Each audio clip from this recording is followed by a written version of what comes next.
Giữa đời lắm cảnh nổi trôi, từ bi một chút, thắm tươi duyên lành, lời hiền như gió mát xanh, xoa dịu đau khổ, chân thành sẻ sang, gieo yêu thương, gặt bình an, tâm trong thanh tịnh, ngập tràn phúc duyên. Giữa cuộc đời đầy bon chen, có những con người lạc lối trong tuyệt vọng, nhưng chỉ cần một chút từ bi, một chút yêu thương, họ có thể tìm lại ánh sáng. Câu chuyện thứ nhất, lòng từ bi giữa đời thường. Vào một buổi chiều mùa đông lạnh lẽo, trong một khu phố nghèo nơi có những con ngõ nhỏ chật hẹp, một người đàn ông lang thang với khuôn mặt gầy gò, quần áo rách rưới, run rẩy từng cơn vì cái lạnh thấu xương.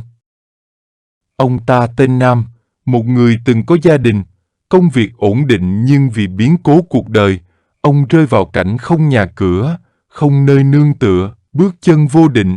Ông đến trước cổng một ngôi chùa nhỏ nép mình giữa phố thị ồn ào. Ánh mắt đầy tuyệt vọng của ông nhìn qua khe cổng, thấy một vị sư già đang chăm chú quét sân. Mùi khói trầm hương phảng phất trong không khí, tạo nên một cảm giác bình yên lạ kỳ giữa cõi đời chông chênh. Vị sư đó là thầy Minh Tâm, một nhà sư đã sống ở ngôi chùa này hơn 30 năm, luôn mở rộng lòng từ bi để giúp đỡ những mảnh đời bất hạnh. Khi nhìn thấy Nam, thầy nhẹ nhàng bước lại gần, ánh mắt hiền từ không một chút dò xét hay phán xét. Con đang đói đúng không?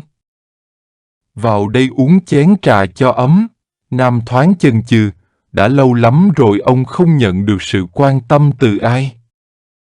Nhưng giọng nói trầm ấm của sư thầy như một sự vỗ về, khiến ông không thể từ chối. Ông cúi đầu bước vào chùa, nơi ánh lửa từ gian bếp nhỏ đang bập bùng trong đêm lạnh. Một chén trà nóng được đưa tận tay ông, và khi nhấp từng ngụm, Nam cảm nhận hơi ấm lan tỏa khắp cơ thể. Đó không chỉ là hơi ấm của chén trà, mà còn là hơi ấm của lòng nhân ái, của sự bao dung mà ông tưởng chừng đã lãng quên. Trong những ngày tiếp theo, Nam được phép ở lại chùa để nghỉ ngơi. Dần dần, ông giúp đỡ những công việc nhỏ như quét sân, rửa rau, nhóm bếp. Ban đầu, ông chỉ làm vì cảm thấy mắc nợ lòng tốt của sư thầy, nhưng càng ngày, ông càng cảm nhận sự bình yên khi làm những việc đơn giản ấy. Ông lắng nghe những bài giảng Phật Pháp, những lời dạy về nhân duyên, về nghiệp báo, về sự vô thường của cuộc sống. Một buổi sáng nọ, khi đang quét lá rụng trong sân, Nam nhìn thấy một người phụ nữ dắt theo một bé gái khoảng 5 tuổi. Người phụ nữ ấy có vẻ nghèo khó, nhưng ánh mắt đầy lo âu khi nhìn về phía chùa. Bất giác, Nam nhớ đến vợ con mình năm xưa. Ông từng có một đứa con gái nhỏ, nhưng vì sự cố chấp, tham vọng mù quáng mà ông đã đánh mất gia đình. Lòng ông chợt nhói lên một nỗi đau âm ỉ. Sư thầy Minh Tâm nhìn ông, như hiểu thấu tâm can. Đời con đã sẵn sàng đối diện với quá khứ chưa? Khi một người nhận ra lỗi lầm, đó chính là bước đầu của sự chuyển hóa. Tối hôm đó, ông Nam ngồi trước bàn thờ Phật, lặng lẽ chắp tay. Ông không cầu xin điều gì cho bản thân, mà chỉ mong có cơ hội chuộc lại lỗi lầm, mong một ngày nào đó có thể gặp lại con gái, dù chỉ để nói một lời xin lỗi. Thời gian trôi qua, Nam trở thành người nấu bếp chính trong chùa. Những bữa cơm ông nấu không chỉ đầy đủ dinh dưỡng mà còn chan chứa tình thương. Người vô gia cư, kẻ cơ nhỡ ghé qua chùa đều được ông đón tiếp bằng nụ cười chân thành. Có người từng hỏi, liệu ông từng là ai trước khi đến đây? Ông chỉ cười nhẹ, tôi từng là một người lạc lối, nhưng nhờ lòng từ bi của sư thầy, tôi đã tìm lại được chính mình. Một ngày nọ, khi đang phân phát cơm từ thiện, Nam bỗng lặng người khi nhận ra một cô gái trẻ trong đám đông. Đó chính là con gái ông, giờ đây đã lớn, đôi mắt có chút xa lạ nhưng vẫn thấp thoáng bóng dáng của người mẹ đã khuất. Cô không nhận ra ông, nhưng khi nhận hộp cơm từ tay ông, cô bỗng dừng lại. Bác giống cha cháu lắm, ông ấy đã rời bỏ mẹ con cháu từ lâu, nhưng cháu vẫn mong một ngày gặp lại. Nam run rẩy, Nước mắt trào ra. Ông muốn ôm con vào lòng, muốn nói ngàn vạn lời xin lỗi. Nhưng ông chỉ có thể cúi đầu, nói khẽ, ơi cha cháu, nếu biết được điều này, chắc chắn sẽ rất hối hận. Mong cháu hãy tha thứ cho ông ấy. Cô gái không hiểu, chỉ gật đầu, rồi rời đi. Nam đứng lặng nhìn theo, lòng vừa đau đớn vừa nhẹ nhõm. Ít nhất, ông biết con gái vẫn ổn, vẫn sống tốt. Ông chắp tay trước ngực, hướng về Phật, nguyện một ngày nào đó có thể nói ra sự thật, để con gái có thể tha thứ cho ông. Sư thầy Minh Tâm lặng lẽ đứng bên cạnh, đặt tay lên vai ông.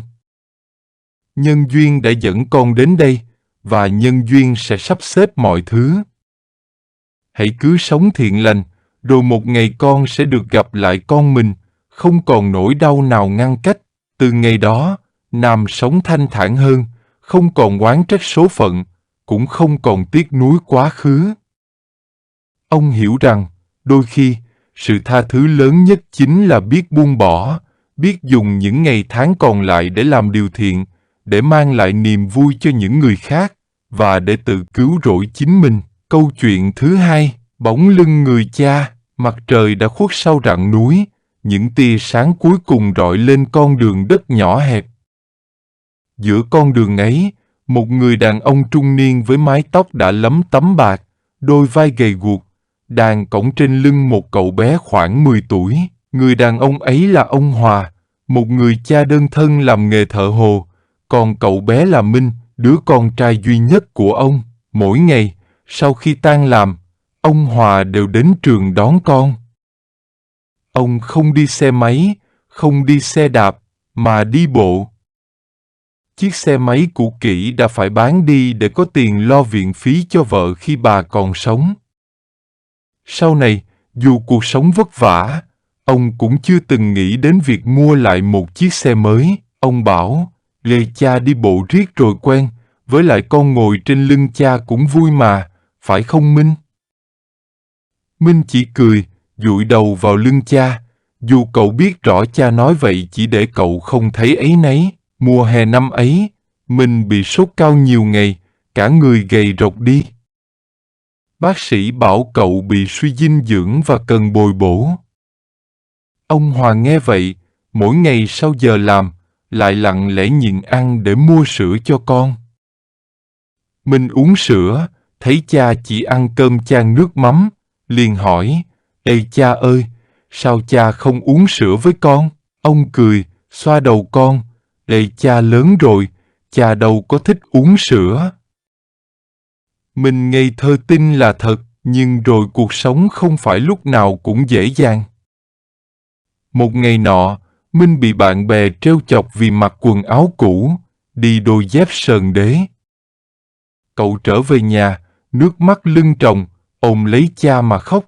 Ê tại sao nhà mình lại nghèo vậy hả cha? Ông Hòa lặng người, đôi mắt ông đỏ hoe, nhưng vẫn mỉm cười.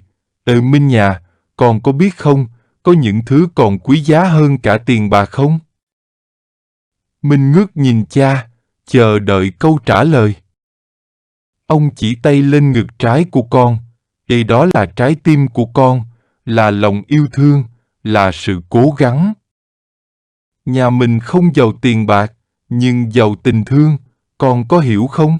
Minh không nói gì, nhưng cậu dần nhận ra ý nghĩa sâu xa trong lời cha dạy. Những năm sau đó, Minh chăm chỉ học hành, lúc nào cũng cố gắng để không phụ công cha. Đến ngày nhận kết quả thi đại học, Minh đỗ vào một trường danh tiếng. Cậu chạy về nhà, vừa khóc vừa cười, lạy cha ơi, con đỗ rồi. Ông Hòa không nói gì, chỉ lặng lẽ gật đầu, nhưng Minh thấy khóe mắt cha ương ướt. Đó là lần đầu tiên cậu thấy cha khóc. Ngày Minh lên thành phố nhập học, ông Hòa vét hết số tiền dành dụm để lo cho con. Ông không đi cùng Minh, chỉ tiễn con đến bến xe, dặn dò đủ điều rồi đứng nhìn mãi cho đến khi xe khuất hẳn. Trên chuyến xe ấy, Minh quay đầu nhìn lại, thấy bóng cha nhỏ bé giữa dòng người đông đúc, đôi vai gầy ấy vẫn đứng đó, dõi theo cậu, như cả đời này cha chỉ có một việc duy nhất, dõi theo con. Những năm tháng sau này, mình tốt nghiệp, có công việc ổn định, đón cha lên ở cùng. Ông Hòa giờ đã già yếu hơn, nhưng vẫn giữ nụ cười hiền từ như ngày nào. Một hôm, mình dắt cha đi dạo, nhìn đôi chân cha bước đi chậm chạp, cậu chợt nhớ về những ngày xưa cũ, những ngày cha cõng cậu đi trên con đường làng nhỏ, qua những ngày mưa nắng, qua bao gian khó. Mình siết chặt tay cha, nghẹn ngào nói, ơi cha ơi, bây giờ con sẽ cõng cha, như ngày xưa cha đã cõng con. Ông Hòa bật cười, nhưng không từ chối, và thế là, giữa phố xá tấp nập, có một chàng trai lặng lẽ cõng cha mình, như cách cha đã từng cõng cậu đi qua những năm tháng ấu thơ. Phật dạy rằng, điều hiếu thảo với cha mẹ chính là công đức lớn nhất. Minh hiểu rằng, không có điều gì trên đời quý giá hơn tình thương của cha và mẹ.